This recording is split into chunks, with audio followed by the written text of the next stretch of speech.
There are a few names I need to avoid, and I have the list. Let me write the full story now. The last thing I expected to find on a Tuesday morning was a sticky note on my own front door. I'd been to the pharmacy on Mulbrick Avenue, just picking up my blood pressure medication, same as every third Tuesday. And when I came back, there it was, yellow, small, stuck right at eye level like whoever put it there wanted to make sure I wouldn't miss it. Please use the side entrance from now on. Vanessa. I stood there on my own porch for a long moment. The air smelled like rain coming in from the west, and somewhere down the street a neighbor's dog was barking at nothing. I read the note again. Then I folded it in half and put it in my coat pocket and went inside through the front door, same as I had done every day for 31 years. I didn't say anything about it at dinner. My son Nathan and his wife Vanessa had been living with me for 8 months by then. It started out as a temporary arrangement. They were in between places, Nathan said, and it made sense financially while they figured things out. I had the space. The house in Delwood Court had 4 bedrooms, a finished basement, and a backyard that James had always kept beautifully until his heart gave out 3 years ago. There was no reason to say no. At least, that's what I told myself. The first few months were fine. Or fine enough. Vanessa rearranged my kitchen, said she needed the prep space, and I let it go. She replaced the curtains in the living room without asking. And I let that go too. I cooked for all 3 of us most nights, did laundry on Sundays, kept the garden going even though my knees weren't what they used to be. I told my sister Helen I was adjusting. That's the word I used. Adjusting. Helen is 62, 4 years younger than me, and she has always been better than me at seeing people clearly. She lives in Phoenix now. Been there since her second husband retired and they followed the sun west, but we talk every Sunday and sometimes in the middle of the week when one of us needs to say something out loud. How is Nathan? She asked me one Sunday in October. He's busy, I said. Work has been stressful. And Vanessa? I paused just a half second too long. She's settling in, I said.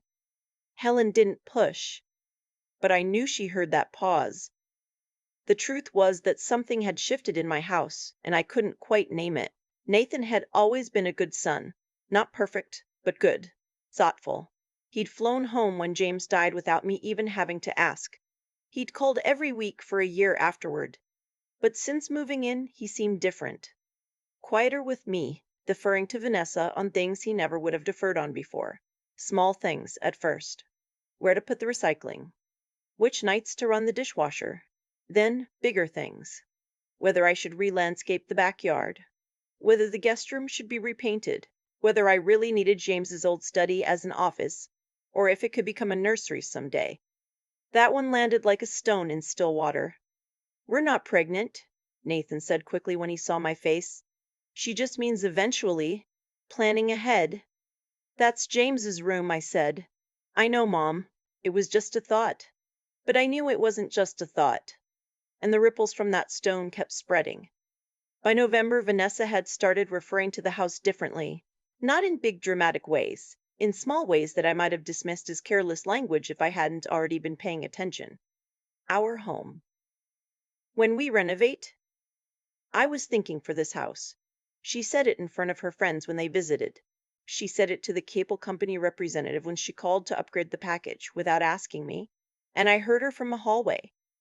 Yes, this is the primary residence. I'm one of the owners. I stood very still in that hallway for a moment. Then I went to my bedroom and closed the door quietly and sat on the edge of the bed where James used to sleep. And I thought, when did I become a guest in my own home? December was when things started moving faster. Nathan sat me down. Or rather, Vanessa orchestrated the sitting down and Nathan executed it, which was itself a thing I noticed. And they told me they'd been looking into estate planning options. Nathan said a financial advisor friend of theirs had suggested that transferring the house into a family trust could protect it from probate, save on taxes, give me peace of mind. It stays yours, Mom, Nathan said, completely. It just means we're all protected going forward. Vanessa had printed out papers. Several pages, clipped together, with tabs marking where I was supposed to sign. Something in me went very quiet. I told them I needed time to read everything carefully. Vanessa smiled the way she smiles when she's being patient at me and said, of course, absolutely, no rush. Nathan looked relieved. I didn't sign anything that night, But I also didn't tell them what I was really thinking, which was that I had not been born yesterday and that I had 31 years of mortgage payments and 2 replaced water heaters and a roof I'd put on in 2019 to prove that this house was mine. I called Helen the next morning before Nathan and Vanessa were awake. I kept my voice low, standing in the kitchen in my robe, talking into the phone with my back to the hallway. "They want me to sign papers," I said. "Something about a family trust." Silence on the other end. "Helen, I heard you," she said. "Send me the papers." "They're printed. I'd have to scan them." "Then scan them." Her voice was calm but firm. "Don't sign anything until I've seen them. Not a single page, Lorraine." Lorraine. Lorraine. My name is Lorraine Whitfield, and I am 66 years old, and I raised my son in a house that I helped pay for with 26 years of teaching middle school English, and I was not going to sign anything until my sister had seen it. I told Nathan I was still reviewing. He nodded. Vanessa smiled with only her mouth. I scanned the documents and emailed them to Helen. That same week, 2 things happened that I didn't connect until later. The first was that the locks on the side door were changed. Nathan said the old ones were faulty. The mechanism had been sticking for months, which was true, and he'd just taken care of it. He gave me a new key. I thought nothing of it at the time. The second was a conversation I overheard while I was working in the garden. Nathan and Vanessa were in the kitchen with the window cracked and their voices carried further than they realized. "She'll come around," Nathan said. "She needs to come around soon," Vanessa said. "My brother said if the paperwork isn't filed by end of Q1, I know what he said." "Nathan, this is important." I said I know. I stayed very still behind my rosemary bush and breathed slowly and did not make a sound. That evening I called Helen again. "I read the papers," she said, and her voice had something in it I didn't like. "What did you find?" "The structure of this trust. The way it's written. It doesn't protect you, Lorraine. It transfers controlling interest to a co-trustee upon your incapacitation or death. The co-trustee listed is Vanessa." My hand tightened on the phone. "Not Nathan, Vanessa." A pause. "And there's a clause that allows the co-trustee to lease, refinance, or sell trust assets for the benefit of the trust beneficiaries, which are listed as Nathan and Vanessa jointly. Not you." I sat down. "Lorraine, do not sign those papers." I hadn't planned to. "I'm coming out there." "Helen, you don't have to." "I'm not asking," she said. "I have 3 weeks of vacation I haven't used. Daniel can manage the house. I'm coming Thursday." I almost cried then. I held it back because I didn't want to wake anyone up. Helen arrived on a Thursday afternoon in February, her silver carry-on rolling behind her and her reading glasses already perched on her head the way she does when she's in work mode. She had spent 30 years as a CPA with her own practice in Scottsdale. She knew documents. She knew what language looks like when it's designed to obscure rather than clarify. I met her at the door and we held each other for a long moment without saying anything. "Show me everything," she said when we stepped back. We sat at the kitchen table, my kitchen table, with Helen's reading glasses on properly now, and a yellow legal pad beside her. And she went through the papers again, page by page, with me watching. She asked me questions I didn't always know how to answer. When had the documents been notarized? Had I been present? Was there a witness signature? What was the date on the cover letter? She circled things in pencil. She made notes. She didn't say much while she worked. Nathan came home from work at 5:30 and stopped when he saw Helen at the table. "Aunt Helen." His face did something complicated. "I didn't know you were coming." "Visiting your mother," Helen said pleasantly. "Sit down, Nathan. I have some questions." Vanessa came in from the living room where she'd been on her laptop. She took in Helen, the papers, the legal pad, and her expression shifted into something careful and controlled. "What is all this?" she said. "Estate planning review," Helen said. "Your mother-in-law asked me to take a look. I'm a CPA. 30 years in tax and estate planning." She said it the way she says everything. Matter of fact, no drama. Just information.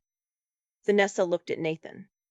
Nathan looked at the papers. "The notarization on page 4 is dated November 18th, Helen said. "But the signature block references an amendment that isn't attached. That's irregular." I also noticed the trust identification number doesn't match any filing I can find in the county recorder's system. She looked up over her glasses. Who prepared these documents? A financial advisor, Nathan said. Name? Silence, Nathan. Helen's voice was very even. Who prepared these documents? He sat down. Something in his face was changing. Something cracking open. Vanessa's brother put us in touch with someone, he said quietly. Her brother is an attorney? No. He's in real estate. Helen set down her pencil. She looked at me, then back at Nathan. These documents were not prepared by a licensed estate attorney, she said. I cannot verify their legal standing. What I can verify is that if your mother had signed them, she would have effectively relinquished her ability to independently make decisions about this property, including whether to sell it, refinance it, or continue living in it. She paused. Nathan, do you understand what I'm telling you? The silence in that kitchen was the loudest thing I'd heard since the day of James's funeral. Nathan put his face in his hands. Vanessa said that's not what this was, Vanessa. Nathan's voice came out strange, flat and low in a way I'd never heard from my son before. Stop talking. She stopped.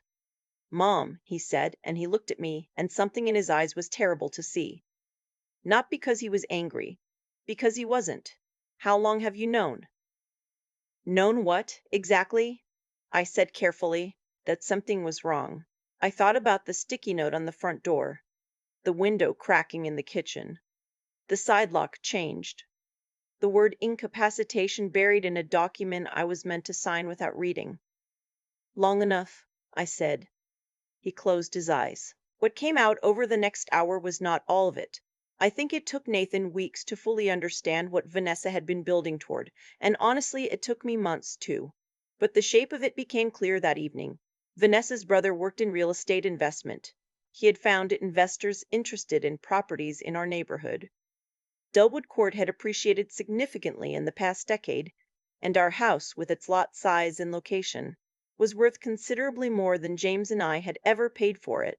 The plan, as near as we could piece together, was to transfer the house into a trust structured in Vanessa's favor, wait out a waiting period, and then facilitate a sale that would benefit Vanessa, her brother, and the investors, with Nathan receiving a cut he'd apparently been told was his share of the family asset. Nathan had not understood what he was participating in. I believe that. I choose to believe it because he is my son, and because of the look on his face when Helen laid it out. But I also know that he had been careless with something precious, and that carelessness had almost cost me my home. Helen stayed for 2 weeks. She filed a formal complaint with the Arizona and North Carolina licensing boards regarding the individual who had prepared the documents. She consulted with a real estate attorney friend of hers in Charlotte who confirmed the documents were unenforceable as written. She helped me get my own estate planning done properly, with a licensed attorney I chose myself. Documents I read line by line, a structure that protected my home for the rest of my life. She also helped me have the conversation with Nathan that I had been afraid to have. We sat in James's old study, my study, with the door closed and the lamp on and the photograph of Nathan at his college graduation on the shelf behind me. And I told my son the truth, that I had felt myself disappearing in my own house, that I had felt afraid to speak up, that I had watched him become someone I didn't recognize, and I had stayed quiet, hoping it would correct itself. I should have come to you, he said. Yes, I said. You should have. I kept thinking Vanessa knew what she was doing, that she was handling things. She was handling things, I said. She just wasn't handling them for us. He was quiet for a long time. Dad would have seen it, he said finally. Yes, I said. He would have. We both sat with that for a moment. Vanessa moved out in March. It was not a sudden or dramatic thing, at least not on my end. Nathan and Vanessa had a reckoning of their own to navigate, and I stayed out of it as much as I could. What I know is that she took her things and her laptop and the curtains she had replaced in my living room, and she left. I put my old curtains back up. James had picked them out, a cream and blue stripe that I'd always thought was a little bold but had grown to love. Standing on the step stool in the living room, pushing the rod back into the brackets, I felt something settle back into place inside me. Nathan stayed for another month. We ate dinner together most nights. We watched the news. We talked about his father more than we had in years. The way James used to burn toast every single morning and never improve at it. The way he'd learned 30 words of Spanish when Nathan was taking it in high school and worked them into conversation for years afterward. It was like finding each other again in a house that finally sounded like itself. Before Nathan moved into his own apartment in April, we sat down together with the attorney Helen had recommended, and we went through my estate plan properly. My name on everything. My decisions. A trusted friend of 30 years named as backup trustee. Nathan as beneficiary in a structure that protected him without giving him or anyone else control over my home while I am alive and choosing. He signed where he needed to sign and didn't try to discuss or negotiate any of it. That mattered to me. There is something people don't tell you about the years after you lose a spouse. They tell you about grief, about loneliness, about the practical logistics of managing a household alone. They don't tell you how much you become a target. Not always by strangers, sometimes by people who love you imperfectly and let that imperfect love get leveraged by someone else's greed. I think about Vanessa sometimes. I don't hate her. Hating people takes energy I don't have and didn't earn. But I think about how far a person has to travel from their own conscience to look at a 66-year-old widow and see an opportunity. And then I think about Helen, driving herself to the airport at 5 in the morning, rolling her silver carry-on through my front door, reading glasses on, legal pad ready, 30 years of expertise pointed like a compass toward true north. I think about that a lot. A few weeks ago, I was back at the pharmacy on Millbrook Avenue. Same Tuesday routine, same blood pressure medication, same girl at the counter who always asks how my garden is doing. And when I came home and pulled into the driveway, I sat in the car for a moment before going in. The rosemary was coming back. I'd cut it hard in January and worried I'd taken too much, but it was filling in now, green and dense and smelling exactly like itself. The front door was the same door it had always been. Green, with the brass knocker James had installed in 1997 and polished himself every spring. My door. My house. My 31 years. I went inside through the front, same as always, and for the first time in a long time, the sound of it closing behind me felt exactly right. I've had a lot of time to think about what almost happened to me. Not in a dark way, more the way you turn a coin over in your hand. Looking at both sides, trying to understand the full weight of it. What almost happened was this. I almost signed away the home I'd spent 31 years building, not because I was careless, but because I loved my son, and I wanted to believe that love was being returned in kind. That's the part that took me the longest to sit with. It wasn't a stranger who nearly took my home. It was someone I'd rocked to sleep, someone I'd driven to baseball practice and stayed up with through fevers and helped move into his first apartment. The paperwork Vanessa slid across my kitchen table had Nathan's name attached to it, and that name carried 38 years of trust. That's how it works, I think. The people who can actually reach us, really reach us, past all our good sense and self-protection, are the ones we've already handed our hearts to. Vanessa knew that, whether she understood it consciously or just felt it instinctively. She used it. She positioned herself inside the trust my son and I had built over a lifetime, and used it as a doorway. What stopped her wasn't luck.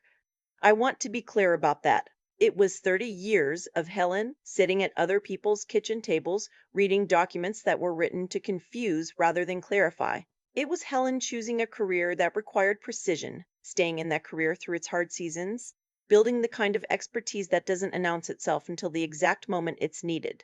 When she flew in from Phoenix with her reading glasses and her legal pad, she wasn't doing something extraordinary. She was doing what she had quietly prepared herself to do for 3 decades. The preparation was the miracle. The knowledge was the thing that saved me.